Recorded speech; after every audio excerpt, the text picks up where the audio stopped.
మన రక్షకుడు, మన విమోచకుడైన యేసు క్రీస్తు వారి నామములో ప్రతి ఒక్కరికి కూడా నా వందనాలు, శుభాలు తెలియపరుస్తున్నాను. ఈ ఉదయకాల సమయంలో దేవుని మాటను, వాగ్దానమును ధ్యానం చేసుకుందాము. యెషయా గ్రంథం 28వ అధ్యాయం 16వ వచనం. ప్రభువగు యెహోవా ఇలాగు సెలవిచ్చుచున్నాడు, సియోనులో పునాదిగా రాతిని వేసిన వాడును నేనే. అది పరిశోధింపబడిన రాయి, అమూల్యమైన తలరాయి, బహు స్థిరమైన పునాది అయిన మూల రాయి అయి ఉన్నది. విశ్వసించువాడు కలవరపడడు. ఈ ఉదయకాల సమయంలో ప్రియమైన దేవుని జనాంగమా, దేవుని చేత ఎన్నిక చేయబడిన దేవుని బిడ్డలారా, దేవుని లేఖనం సెలవిస్తుంది, విశ్వసించేవాడు కలవరపడడు అని. ఎవరి జీవితంలో విశ్వాసం ఉంటుందో, ఎవరి జీవితంలో ఆయన మీద సంపూర్ణమైన నమ్మకం ఉంచుతారో, అవిశ్వాసం కాకుండా విశ్వాసులు ఎవరైతే జీవిస్తూ ఉంటారో వారి జీవితంలో కలవరం ఉండదు, వారి జీవితంలో భయం ఉండదు, వారి జీవితంలో ఆందోళన ఉండదని దేవుని లేఖనం తెలియపరుస్తూ ఉంది. విశ్వాసములో బలహీనపడిన వారి జీవితాల మాత్రమే కలవరాలు ఉంటాయి కానీ దేవుని యందు సంపూర్ణమైన విశ్వాసం కలిగిన వాడి జీవితాల్లో కలవరం ఉండదని దేవుని లేఖనం సెలవిస్తుంది. కలవరం అనేది ఎవరి జీవితంలో కలిగిద్ది, ఎప్పుడు కలిగిద్ది అనే మాట కొన్ని సందర్భాల్లో బైబిల్ గ్రంథంలో రాయబడింది. వాటిని ధ్యానం చేసుకున్నాము.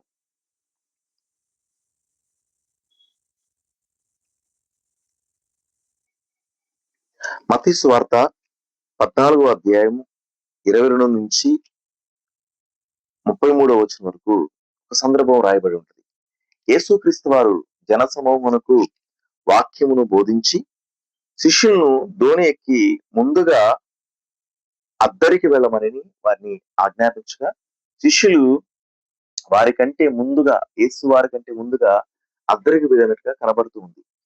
అయితే వారు అద్దరికి వెళ్ళిన తర్వాత యేసయ్య సముద్రం మీద, మరి వారు వెళ్ళిన కొంత సమయానికి సముద్రం మీద నడుచుకుంటూ వాళ్ళ దగ్గరికి వస్తున్నప్పుడు శిష్యులు దూరం నుంచి సముద్రం మీద నడుస్తున్న ఆయన చూసి భూతమని భయపడ్డారంట.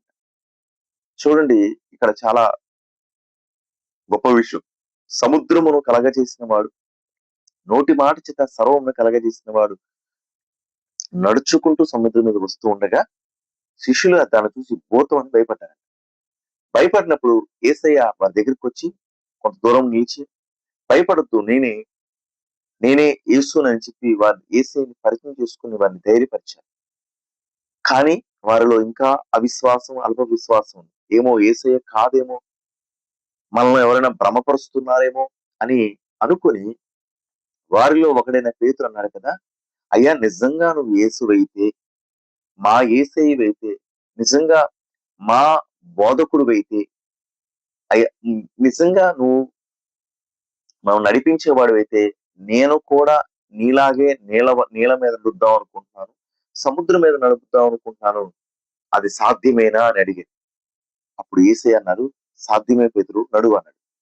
పేతురు కొంత దూరం నీళ్ళ మీద నడుస్తున్నట్టుగా నీళ్ళ మీద నడిచినట్లుగా బైబిల్ గ్రంథము చెప్తూ ఉంది. కొంత దూరం నడిచాడు పేతురు.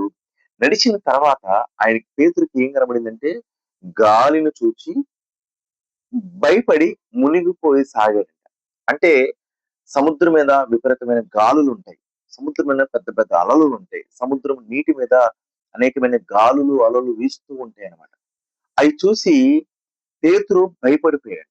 ఇక్కడ చాలా ప్రాముఖ్యమైన మాట ఏంటంటే, యేసు వైపు చూసినంత కాలము కూడా, యేసుని చూసినంత కాలం కూడా సాఫీగా తన నడకను నడిచాడు, తనను నడవగలిగాడు, తనను ముందుకు సాగలిగాడు. సముద్రం మీద నడవడం అంటే మామూలు విషయం కాదు, నీటి మీద నడవడం అంటే అది అసాధ్యం అన్నమాట. కానీ దేవుని చూస్తూ నడిచినప్పుడు అసాధ్యమైన కార్యాలు తన జీవితంలో జరిగింది. దేవుడు వాటిని సాధ్యపరిచాడు. కొన్ని మన పరిస్థితులు అసాధ్యం, మా వల్ల కాదయ్యా, మేము ఈ పరిస్థితిని ఈదలేము అని చెప్తూ ఉంటాం. కానీ దేవుని వైపు చూసినప్పుడు అసాధ్యమైన కార్యములు దేవుడు సాధ్యపరచగలడు. అసాధ్యం నీటి మీద ఒక మనిషి నడవడం అంటే, కానీ పేతురు నడవగలిగాడు. అసాధ్యమైన కార్యమును దేవుడు పేతురు పక్షంగా చేయగలిగాడు. కానీ ఎప్పుడైతే గాలిని, ఆ తుఫానును, అలలను, ఆ వాతావరణం ఎప్పుడైతే చూశాడో పేతురు కంటే భయము కలిగిందండి. భయము తన హృదయంలోకి ప్రవేశించింది. కలవరము తన హృదయంలోకి ప్రవేశించింది. అవిశ్వాసము తన జీవితంలోకి ప్రవేశించింది. దేవుని సందులో నమ్మిక ఉంచలేని పరిస్థితులు తన జీవితంలో అడుగుపెట్టాయి. ఉదయకాల సమయంలో ఎందుకు ఈ మాట నేను మీకు పదే పదే జ్ఞాపకం చేస్తున్నానంటే, మన విశ్వాసము దేవుడు చక్కని విశ్వాసాన్ని దేవుడు మనకు అనుగ్రహించాడు. ఆయన వైపు చూసే విశ్వాసాన్ని దేవుడు అనుగ్రహించాడు. మన విశ్వాసులని దేవుని చేత విశ్వాసులుగా ఉండటానికి పిలవబడిన వారమే. ఆయన వైపు చూసే అనుభవమే మనది. మన లోకం వైపు చూసేవాళ్ళం కాదు. కానీ ఎప్పుడైతే మనం లోకం వైపు చూడటానికి ఇష్టపడి లోకం వైపు తిరుగుతామో మనలో అవిశ్వాసం ప్రవేశించేస్తాయి. కలవరాలు ప్రవేశించేస్తాయి. విశ్వసించలేని పరిస్థితులు మన జీవితంలోకి వస్తాయి. పేతురు ఆయన వైపు చూసినప్పుడు ఆయనకి అవిశ్వాసం కలగల. ఆయన వైపు చూసినప్పుడు సముద్రం మీద నడిచాడు ఆయన. ఎంత గొప్ప కార్యము! దేవుడు తప్ప నీటి మీద నడవదగిన వాడు ఎవరూ లేరు. కానీ పేతురు అసాధ్యమైన కార్యమును దేవుడు పేతురు వైపు చూడగా దేవుడు సాధ్యపరిచాడు. కానీ ఎప్పుడైతే గాలిని, ఆ వాతావరణం చూశాడో తనలోకి అవిశ్వాసం ప్రవేశించేసింది.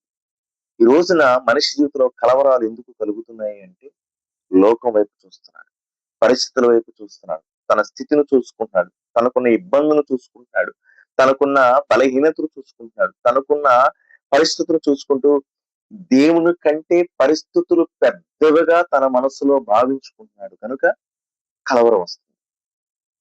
విశ్వాసం, దేవుడు అనుగ్రహించిన విశ్వాసం బయటకు వెళ్ళిపోతుంది, కలవరం లోపలికి వచ్చేస్తుంది.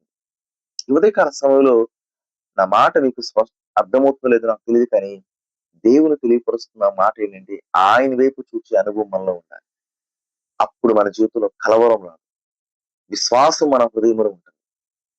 పేతురు ఆయన వైపు చూసినప్పుడు దేవుడు అసాధ్యమైన కార్యం తన జీవితంలో చేశాడు. శిష్యులు ఎవరు కూడా నీటి మీద నడవలేదు, పేతురు ఒక్కడే నడిచాడు. అలాంటి అనుభవాన్ని దేవుడు పేతురికి ఎందుకు ఇచ్చాడంటే ఆయన వైపు చూస్తూ నడిచాడు. ఎప్పుడైతే గాలిని చూశాడో, వాతావరణం చూశాడో, పరిస్థితులను చూశాడో, ప్రకృతిని చూశాడో, అంటే లోక సంబంధమైన వాటిని ఎప్పుడైతే చూశాడో అవిశ్వాసము తన హృదయంలోకి ప్రవేశించింది. ఇంకా గొప్ప విషయం ఏంటంటే ఆయన మునిగిపోతూ ఉన్నాడు ఆయన నీటిలో. చూడండి, మన జీవితాలు కూడా పైకి లేవనెత్తబడిన మన జీవితాలను మునిగిపోతూ, అప్పులనే బాధలో మునిగిపోతూ ఉన్నాం, శ్రమలనే బాధలో మునిగిపోతూ ఉన్నాం, ఇరుకులు ఇబ్బందులనే బాధలో మునిగిపోతూ ఉన్నాం. అనేకమైన శ్రమలు మనుషుల్ని ముంచేస్తున్నాయి. ఎంతవరకు ముంచుతామంటే భూమిలో పాత పెట్టేంతవరకు ముంచుకుంటున్నాం. ఉదయకాల సమయంలో దేవుడు సెలవిస్తున్నాడు, ఎవరు విశ్వాసం కలిగి జీవిస్తారంటే ఆయన వైపు చూస్తూ ఉండేవాళ్ళు. అందుకని యెషయా గ్రంథంలో రాయబడింది, భూదిగంతుల నివాసులారా నా వైపు చూచి రక్షణ పొందండి. ఈ ఉదయకాల సమయంలో అటు విధంగా దేవుని వైపు చూచే వరంగా దేవుడు మనం ఉంచినట్లుగా ప్రార్థన చేసుకుందాం. మహాపరిశుద్ధుడా, ప్రేమ స్వరూపైన దేవ, సర్వాధికారి తండ్రి, నీకు వందనాలు, స్తోత్రాలు. యెషయా గ్రంథం 28వ అధ్యాయం 16వ వచనం రాయబడినట్లుగా విశ్వసించువాడు కలవరపాడు. నిజమే తండ్రి, విశ్వాసం మా జీవితంలో మీరే కలగ చేశారని ఎఫ్ఎస్సి రాసిన పత్రికలో రాయబడింది. మేము విశ్వాసం కలిగి ఉన్నామంటే అది కేవలము అది మీరు అనుగ్రహించిన కృపే అని. ఆ కృప మాలో నుంచి వెళ్ళిపోతుంది అంటే తండ్రి, మీ వైపు చూసే అనుభవం కాకుండా లోకమును చూసి మా బలహీనతలు చూసుకొని మా స్థితిని చూసుకునే అనుభవం మాలో ఉంది కనుక విశ్వాసగా ఉండవలసిన మా జీవితాలు అవిశ్వాసగా అయిపోవడమే కాకుండా కలవరాలు మా జీవితంలో కలుగుతున్నాయి.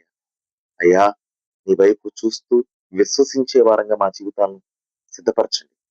పేతురు గారు నీ వైపు చూసినప్పుడు ప్రభా సముద్రం మీద, నీటి మీద నడవగలిగాడయ్యా. ఎంత గొప్ప కార్యం! నీటి మీద నడవటం ఒక దేవాది దేవుడు మీకు మాత్రమే సాధ్యం. కానీ ఒక మానవుడు కూడా నడిచే విధంగా తండ్రి తన జీవితం ముందుకు సాగింది. ఎప్పుడైతే ప్రభా గాలిని, వాతావరణం, పరిస్థితులు చూశాడో అయ్యా మునిగిపోసాగాడని లేఖనం సెలవిస్తుంది. తండ్రి, మునిగిపోయే అనుభవం మేము ఉండొద్దు అయ్యా. అయ్యా, పడిపోయే అనుభవం మేము ఉండొద్దు అయ్యా. తండ్రి, లేవలేని స్థితిలో మా జీవితాలు ఉండకూడదు అయ్యా. నీ యందు విశ్వాసం కలిగిన వారికి మా జీవితాలు సిద్ధపరచు. ఉదయకాల సమయంలో ఎంతమంది అయితే ఈ వాక్యం విన్నారు వారి జీవితాలను ప్రభు అయ్యా తండ్రి నీ యందు విశ్వాసం కలిగిన వారిగా ఉంచమని ప్రార్థన చేస్తున్నాను. వచ్చిన ప్రతి ఒక్కరిని అయ్యా, విన్న ప్రతి ఒక్కరిని జ్ఞాపకం చేసుకోండి, ప్రతి ఒక్కరిని బలపరచండి అయ్యా, ధైర్యపరచమని వేడుకుంటున్నాను. శ్రమైన, శోధనైన, నిందైన, అవమానమైన, అనారోగ్యమైన, ఆర్థిక ఇబ్బంది అయిన ఏదైనా సుఖం నీ యందు విశ్వాసం ఉంచే భాగ్యం మాకు దయచేయమని వేడుకుంటూ యేసుక్రీస్తు వారి నామం ప్రకటికి వేడుకుంటున్నాము తండ్రి. ఆమేన్. దేవుని కృప మనందరికీ తోడై ఉండును గాక. మన రక్షకుడు, మన విమోచకుడైన యేసు